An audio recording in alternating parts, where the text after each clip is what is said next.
Salut tout le monde, j'espère que vous allez bien. On se retrouve aujourd'hui pour une nouvelle vidéo après 2 semaines d'absence. Est-ce que je vous ai manqué? Déjà, première question. Et ensuite, je m'excuse, c'est vraiment de ma faute. J'ai pas réussi à m'organiser. La semaine dernière, j'étais en week-end.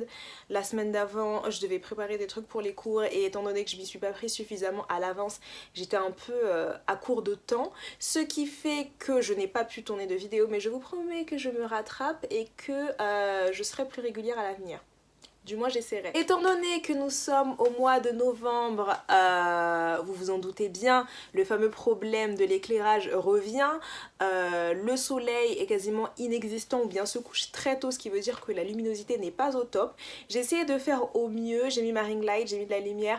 Donc la lumière n'est pas forcément naturelle, mais vous me direz dans les commentaires si c'est vraiment horrible ou bien si ça passe. Parce que de toute façon, même si c'est horrible, bah, c'est tout ce que vous aurez pendant tout l'hiver.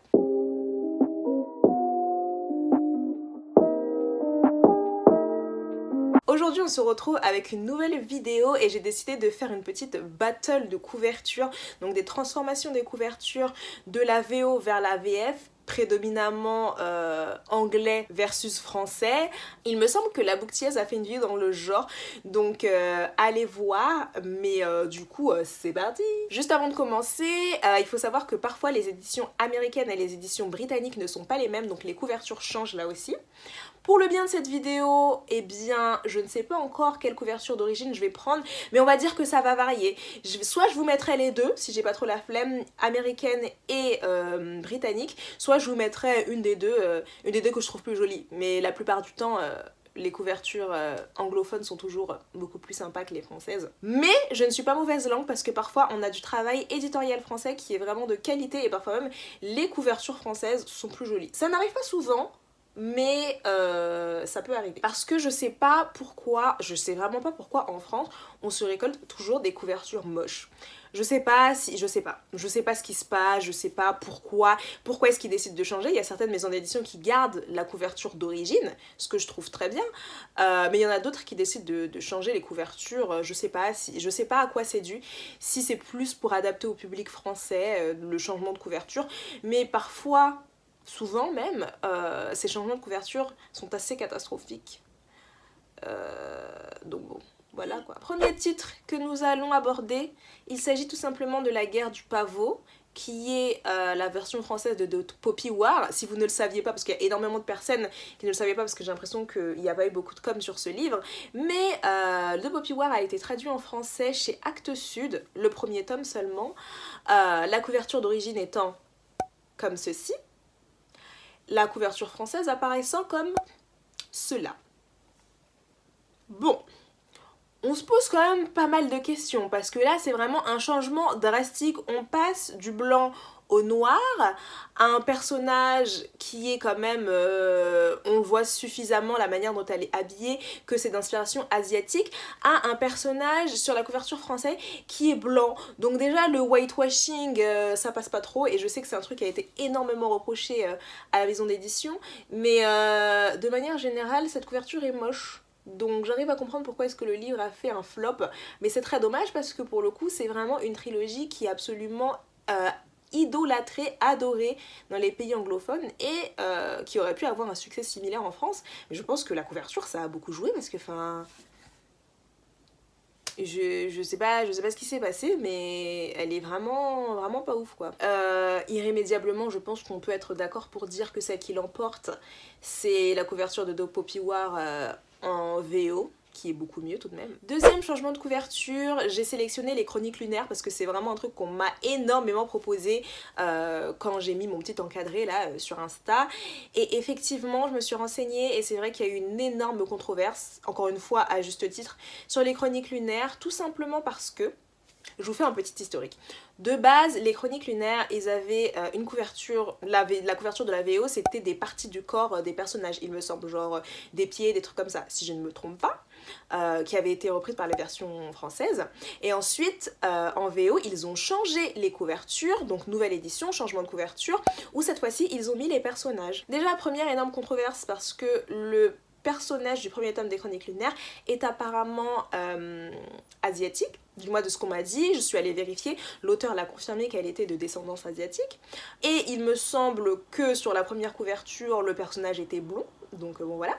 Et ensuite le dernier tome qui est donc Winter, on a un personnage sur les couvertures en VO qui est de manière très évidente un personnage noir, qui a été remplacé par une blonde sur les couvertures en VF. Donc bon, déjà, esthétiquement, la couverture en VO est beaucoup plus jolie, moi je trouve du moins, mais en plus, encore une fois, du whitewashing,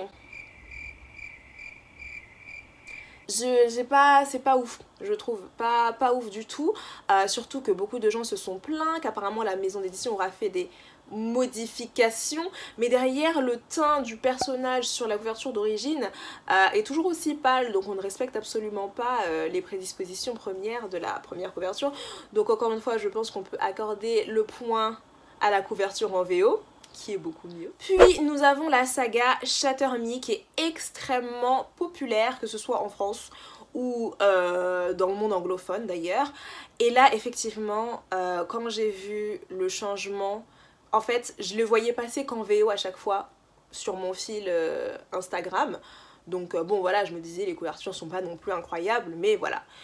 Et quand j'ai vu les couvertures françaises, je sais pas ce qui s'est passé.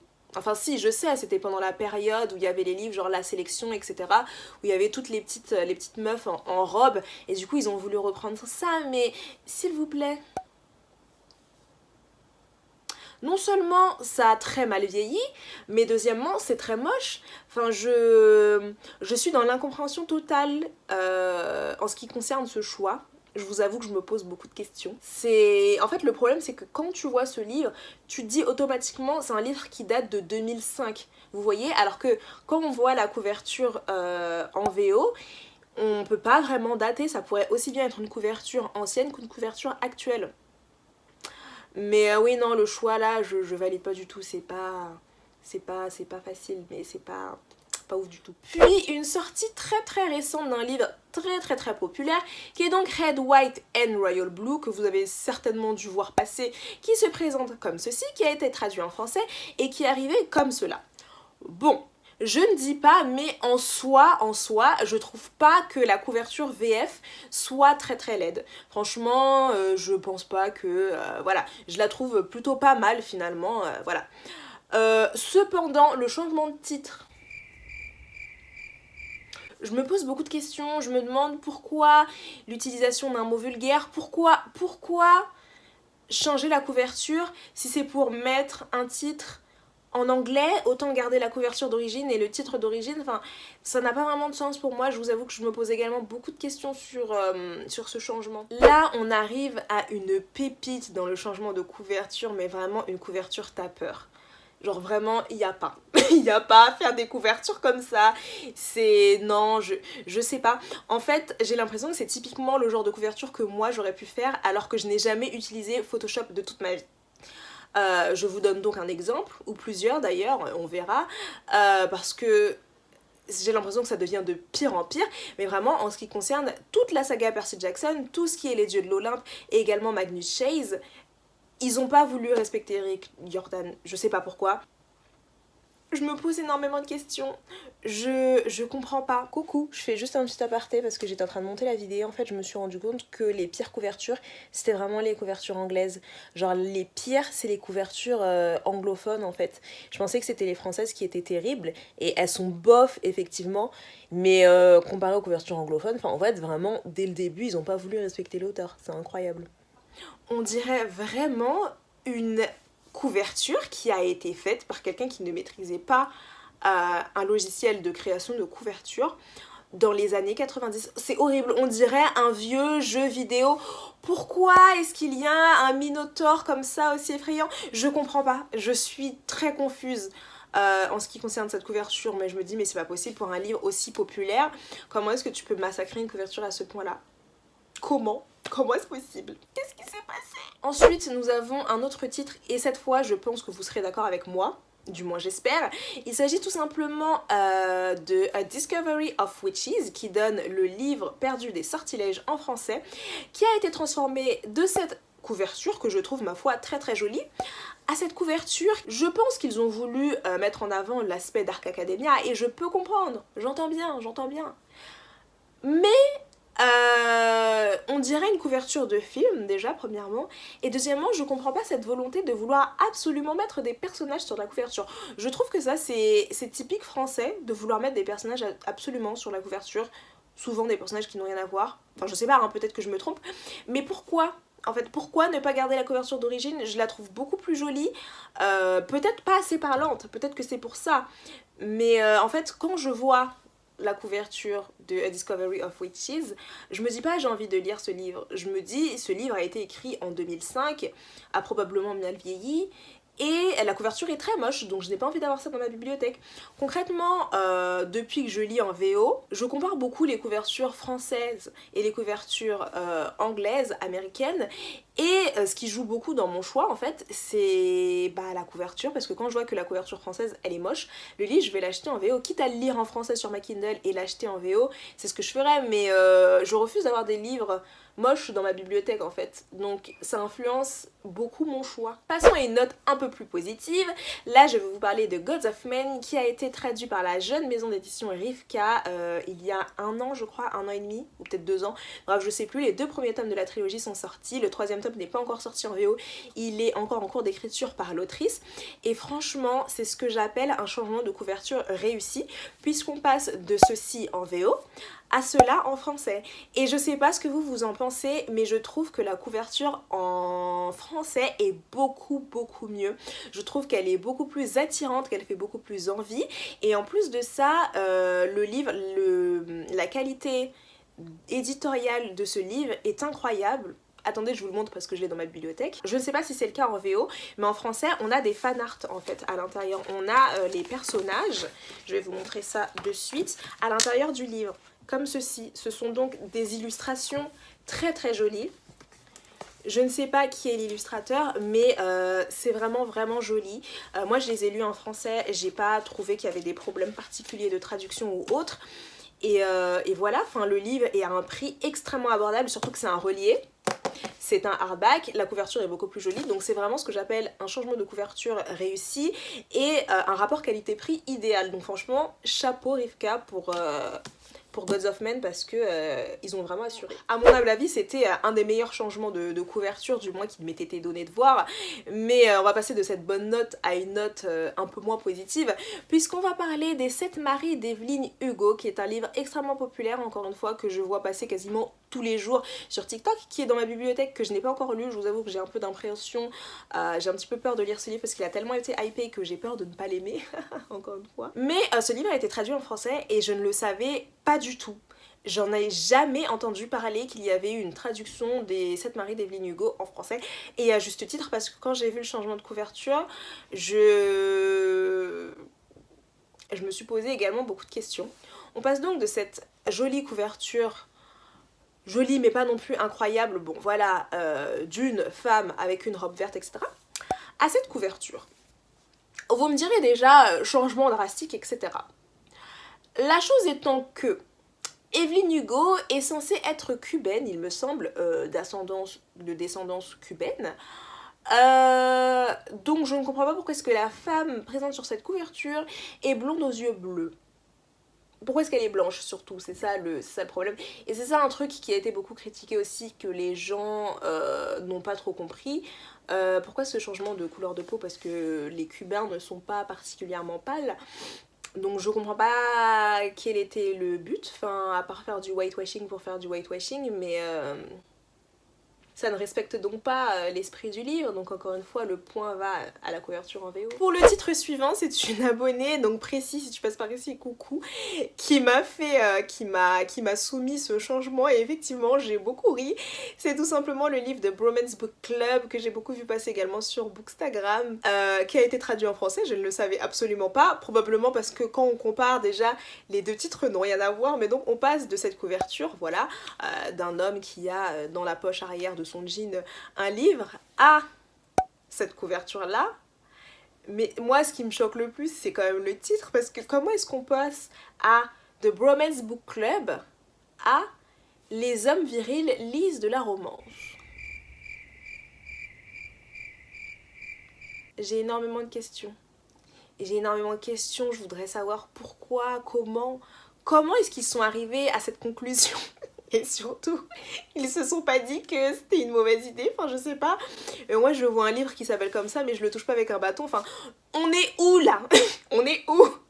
Je sais que le patriarcat a encore une empreinte très forte aujourd'hui dans notre société, mais bon tout de même, je comprends pas. Je suis très très perplexe face à ce changement de titre. Vous me direz ce que vous en pensez, mais je me pose beaucoup de questions effectivement. Là je dois vous parler d'un des pires changements qui puisse exister selon moi et qui me touche personnellement parce que j'aime beaucoup ce livre, même si je n'ai lu que le tome 1, mais qui est une série de renommée incroyable en fantasy, dont la couverture en français... Je sais que en France, dès qu'on parle de fantasy, on va connoter directement la fantasy et l'attribuer à un certain type de couverture pas très attrayantes qui ont l'air de sortir de jeux vidéo, mais j'avoue que là, quand j'ai vu vraiment la différence entre les couvertures anglophones et la couverture française, j'avais réellement envie de pleurer. Et il s'agit de L'Empire Ultime de Brandon Sanderson, qui a donc une couverture comme ceci en VO et comme cela en français.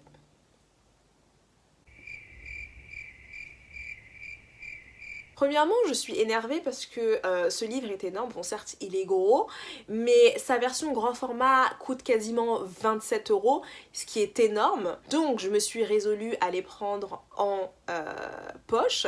Il s'abîme super facilement. Et en plus, la couverture en poche est hyper fragile et très moche, je dois l'admettre, c'est très très moche. Donc franchement, quand je vois les bibliothèques des américaines ou des anglaises avec leur belle version de l'Empire Ultime, je sens mon cœur se contracter parce que je me dis, moi aussi je mériterais ça. Et en fait, je me sens pas de les lire en VO ces livres parce qu'ils sont vraiment énormes, genre ils sont vraiment très très gros.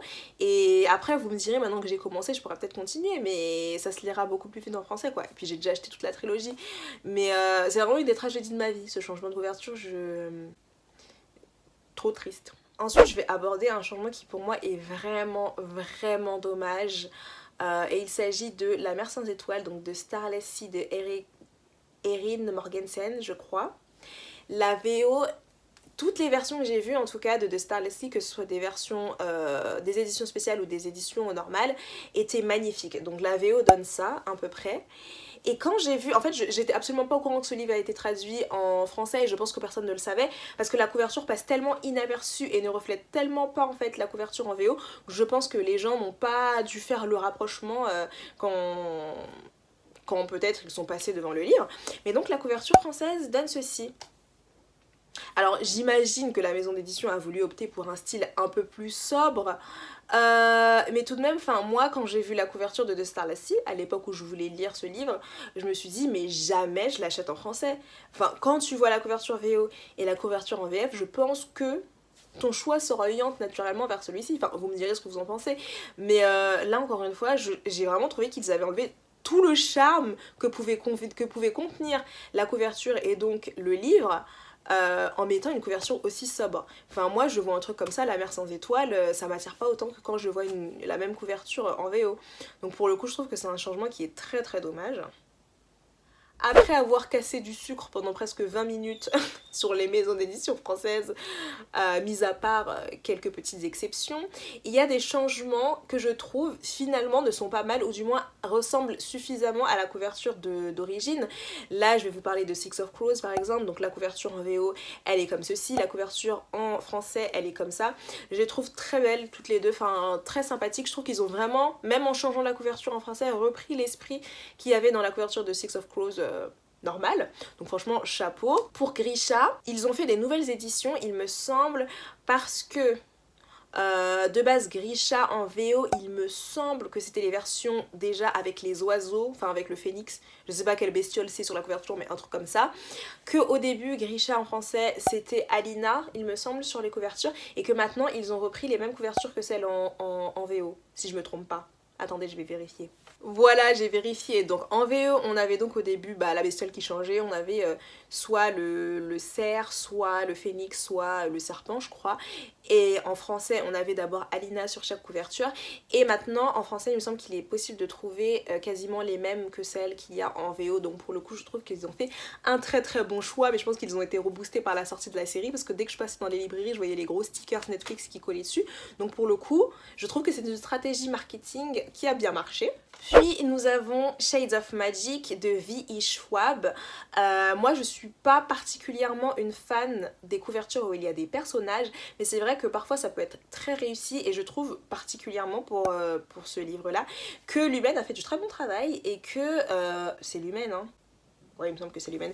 Bref, peu importe. Dans tous les cas, je trouve que la maison d'édition a fait du très bon travail et que la couverture française est très jolie.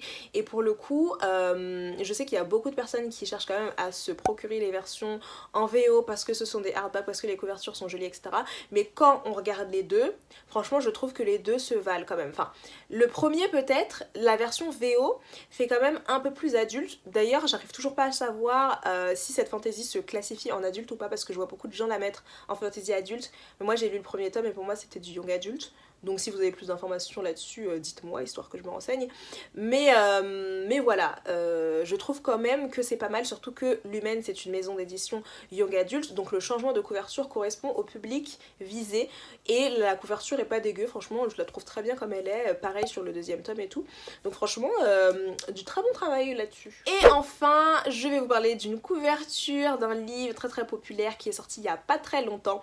Il s'agit tout simplement de La vie invisible de Adi Larot, qui a environ 4500 éditions, vu comment ce livre est incroyablement populaire, qui est différent selon que c'est la version britannique ou la version américaine. Il me semble que la version américaine c'est la version la plus simple, donc le livre tout noir avec les espèces d'étoiles là, alors que la version britannique c'est celle la bleue avec des fleurs, il me semble que c'est ça. Et donc beaucoup de gens se demandaient ce que la couverture allait devenir en passant en français, et elle devient donc comme ceci. Et je trouvais que le choix était très audacieux, que ça rendait très bien. Malheureusement cette couverture est tellement fragile. J'ai commandé un exemplaire de La vie invisible d'Adi Larot pour l'offrir lors d'un swap. Il arrivait à moitié déchiré dans mon colis, mais ça je ne le savais pas, donc je n'ai pas pu le remplacer. Et en fait je voyais énormément de personnes de dire que ce livre était beaucoup trop fragile, parce que la première de couverture, il me semble que c'est une espèce de page en calque qui se déchire très facilement en fait, dès que tu prends le livre entre tes mains. Donc en fait j'ai l'impression que les gens ont acheté ce livre mais qu'ils n'osent pas trop le toucher. Et peut-être que dans ce cas là il aurait peut-être fallu opter pour un hardback. Mais vous me direz, ça risquait d'être un peu compliqué avec la page en calque.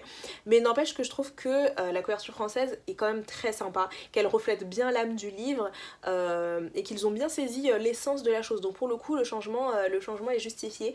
Mais point négatif parce que la couverture reste quand même assez fragile. Et voilà tout le monde, c'était tout pour cette battle VO-VF. J'ai pas compté les points, mais bien évidemment c'est quand même les couvertures en VO qui remportent la bataille, parce que bon... parfois on se mange vraiment des trucs en français, ça te donne vraiment envie d'apprendre anglais pour acheter tes livres directement en anglais, parce que les livres moches dans une bibliothèque, ça va 2 minutes quoi. N'hésitez pas à me dire ce que vous en avez pensé, si vous aussi vous pensez que les couvertures VO sont plus jolies que les VF, ou l'inverse. J'ai des personnes qui m'ont dit l'inverse, donc je serais très ravie de discuter avec vous pour qu'on échange un petit peu nos points de vue. Et puis moi je vous fais de gros bisous et je vous dis à la semaine prochaine pour une nouvelle vidéo.